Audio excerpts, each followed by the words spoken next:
ಪಂಚಮಸಾಲಿ ಸಂಘರ್ಷ ಸಮಾವೇಶ ಅಂತ ಹೆಸರಿಟ್ಟಿದ್ದೀವಿ. ಬೆಳಗ್ಗೆ 10 ಗಂಟೆ ಸಮಾವೇಶ ನಡೆಯುತ್ತೆ.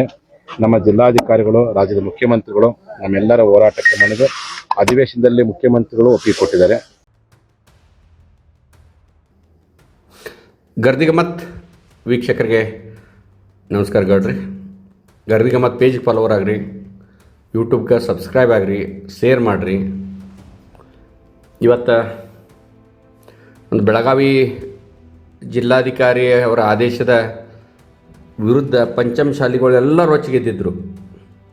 ಅಂದರೆ 10ನೇ ತಾರೀಕು ನಡೆಯುವಂಥ ಸುವರ್ಣ ಸೌಧದ ಮುಂದೆ ಒಂದು ಬಹಿಷ್ಕಾರ ಅಥವಾ ಪ್ರತಿಭಟನೆ ಮಾಡಿ ಮುತ್ತಿಗೆ ಹಾಕುವಂಥ ಕಾರ್ಯಕ್ರಮವನ್ನು ಕೂಡಲ ಸಂಗಮ ಅಜ್ಜಾಗಳ ಕಾಲಿಗೆ ಚಕ್ರ ಕಟ್ಕೊಂಡು ಇಡೀ ರಾಜ್ಯ ತುಂಬ ಅಡ್ಡಾಡಿದ್ರು. ಆ ಒಂದು ಪ್ರತಿಭಟನೆ ಹತ್ತಿಕ್ಕಬೇಕಂತೇಳಿ ಅದನ್ನು ಮಾಡಿದಾರೋ ಅಥವಾ ಬಿಟ್ಟಿದಾರೋ ಸೆಕೆಂಡ್ರಿ.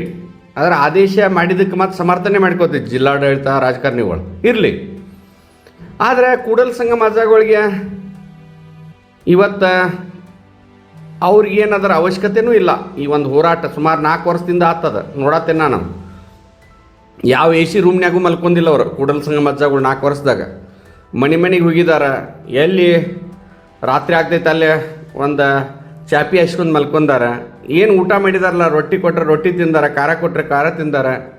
ಆದರೆ ಒಂದು ಪಂಚಮಶಾಲಿಗಳ ಸಿಗಬೇಕಾದಂಥ ನೌಕರಿ ಮತ್ತು ಒಂದು ಶಾಲಾ ಇದ್ರೊಳಗೆ ಅವ್ರಿಗೆ ಸೌಲಭ್ಯ ಸರ್ಕಾರದ ಮೀಸಲಾತಿ ಸಿಗಬೇಕಂತ ಹೋರಾಟ ಮಾಡತ್ತಾರೆ ಅವರಲ್ಲಿ ಏನೂ ಸ್ವಾರ್ಥ ಇಲ್ಲ ಪಂಚಮಶಾಲಿ ಅಜ್ಜಗಳಲ್ಲಿ.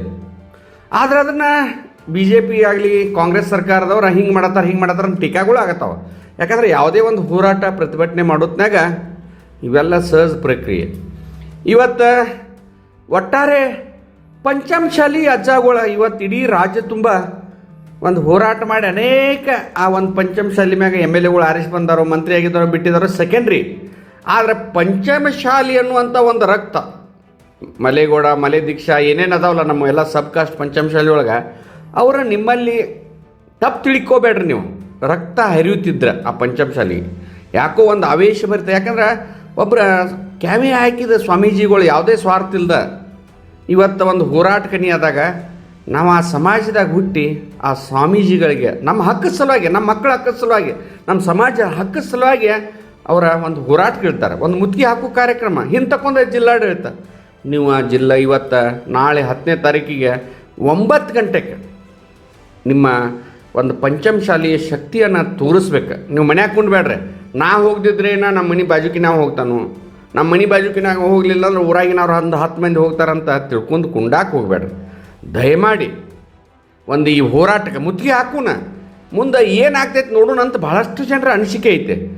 MLAಗಳಾಗಲಿ, ಮಾಜಿ MLAಗಳು ಹೆಂಗಾದರೂ ಆರಿಸಿ ಬರಕ್ಕೆ ಮಾಡ್ತಾರಂತಾರೆ. ಹಾಲಿ ಇದ್ದ MLAಗಳಾಗಿ ಎಲ್ಲ ಪಕ್ಷದಾಗ ಇದ್ದವ್ರ ದಯಮಾಡಿ ಒಂದು ಈ ಮುತ್ತಿಗೆ ಕಾರ್ಯಕ್ರಮಕ್ಕೆ ಒಂದು ಸಮಾವೇಶಕ್ಕೆ ಬರಬೇಕಂತ ರಾಜ್ಯದ ಪಂಚಮಶಾಲಿಗಳ ಆಗ್ರಹ ಮಾಡಿದ್ದನ್ನ ಗರ್ದಿಗಮ್ಮತ್ ನಿಮ್ಮ ಮುಂದೆ ಇಡತೈತೆ. ದಯಮಾಡಿ ತಪ್ಪಿಸ್ದ ಬರ್ತಾರೆ ಅಂತಲೂ ಅಜ್ಜಾಗಳು ವಿಶ್ವಾಸ ಇಟ್ಟಿದ್ದಾರೆ ನಿಮ್ಮ ಮ್ಯಾಗ. ಆ ಅಜ್ಜಾಗಳಿಗೆ ಒಂದು ವಿಶ್ವಾಸಕ್ಕೆ ದ್ರೋಹ ಬಗೆದನ ರಾಜ್ಯದ ಎಲ್ಲ ಪಂಚಮಶಾಲಿಗಳು ಸುವರ್ಣಸೌಧ ಒಂದು ಮುತ್ತಿಗೆ ಒಂದು ಬಹಿರಂಗ ಸಮಾವೇಶ ಕಾರ್ಯಕ್ರಮಕ್ಕೆ ಬರ್ತಾರೆ ಅಂತ ಅಜ್ಜಾಗಳು ಆಶೆ ಇಟ್ಟಿದ್ದು ನಿರಾಶೆ ಮಾಡೋದಿಲ್ಲ ಅಂತ ನಿಮ್ಮ ಮುಂದೆ ಹೇಳ್ತೇನೆ. ನಮಸ್ಕಾರ. ರಾಜ್ಯದ ಬಂಧುಗಳೇ, ರಾಜ್ಯಾದ್ಯಂತ ನಾಳೆ ದಿವಸ ಲಕ್ಷಾಂತರ ಸಂಖ್ಯೆಯಲ್ಲಿ ಬರುವಂಥ ಓನನ್ನ ಪಂಚಮಶಾಲಿ ಬಂಧುಗಳೇ, ನಾಳೆ ನಡೆಯುವಂಥ ಐತಿಹಾಸಿಕ ಸುವರ್ಣ ವಿಧಾನಸೌಧಕ್ಕೆ ಮುತ್ತಿಗೆ ಹಾಕುವಂಥ ಹೋರಾಟಕ್ಕೆ ಪೂರ್ವಭಾವಿ ಬೆಳಗ್ಗೆ 10 ಗಂಟೆಗೆ ಮಂಗಳವಾರ ದಿವಸ ನಾಳೆ ಸಮಯಕ್ಕೆ ಸರಿಯಾಗಿ ಏನು ಸುವರ್ಣ ವಿಧಾನಸೌಧದ ಎದುರುಗಡೆ ಇಲ್ಲೇ ವಿಧಾನಸೌಧ ಕಾಣುತ್ತೆ, ಅದ್ರ ಎದುರು ಭಾಗದಲ್ಲೇ ಈ ಒಂದು ವೇದಿಕೆಯನ್ನ ನಿರ್ಮಾಣ ಮಾಡಲಾಗ್ತಿದೆ. ಈ ಒಂದು ವೇದಿಕೆಯ ಹೆಸರು ಲಿಂಗಾಯತ ಪಂಚಮಸಾಲಿ ಸಂಘರ್ಷ ಸಮಾವೇಶ ಅಂತ ಹೆಸರಿಟ್ಟಿದ್ದೀವಿ. ಬೆಳಗ್ಗೆ 10 ಗಂಟೆ ಸಮಾವೇಶ ನಡೆಯುತ್ತೆ. ನಮ್ಮ ಜಿಲ್ಲಾಧಿಕಾರಿಗಳು, ರಾಜ್ಯದ ಮುಖ್ಯಮಂತ್ರಿಗಳು ನಮ್ಮೆಲ್ಲರ ಹೋರಾಟಕ್ಕೆ ಮಣಿದು ಅಧಿವೇಶನದಲ್ಲಿ ಮುಖ್ಯಮಂತ್ರಿಗಳು ಒಪ್ಪಿಗೆ ಕೊಟ್ಟಿದ್ದಾರೆ. ನಮ್ಮ ಹತ್ರ ಬಂದು ಸ್ವತಃ ಜಿಲ್ಲಾಧಿಕಾರಿಗಳು, ನಗರ ಆಯುಕ್ತರು ಮತ್ತು ಜಿಲ್ಲಾ ಪೊಲೀಸ್ ವರಿಷ್ಠಾಧಿಕಾರಿಗಳು ಬಂದು ಒಪ್ಪಿಗೆ ಸೂಚಿಸಿದ್ದಾರೆ. ಹಾಗಾಗಿ ಯಾವುದೇ ರೀತಿಯಿರುವಂತಹ ಭಯದ ವಾತಾವರಣದಲ್ಲಿ ನಿರ್ಭಯವಾಗಿ ಧೈರ್ಯದಿಂದ ಈ ಮುಂಚೆ ಯಾವ ರೀತಿ ಉತ್ಸಾಹದಿಂದಿದ್ರೆ 100 ಪಟ್ಟು 100 ಉತ್ಸಾಹದೊಂದಿಗೆ ನಾಳೆ ನಡೆಯುವಂತಹ ಈ ಹೋರಾಟಕ್ಕೆ ತಾವೆಲ್ಲರೂ ಲಕ್ಷಾಂತರ ಸಂಖ್ಯೆಯಲ್ಲಿ ಬಂದು ಭಾಗವಹಿಸಿ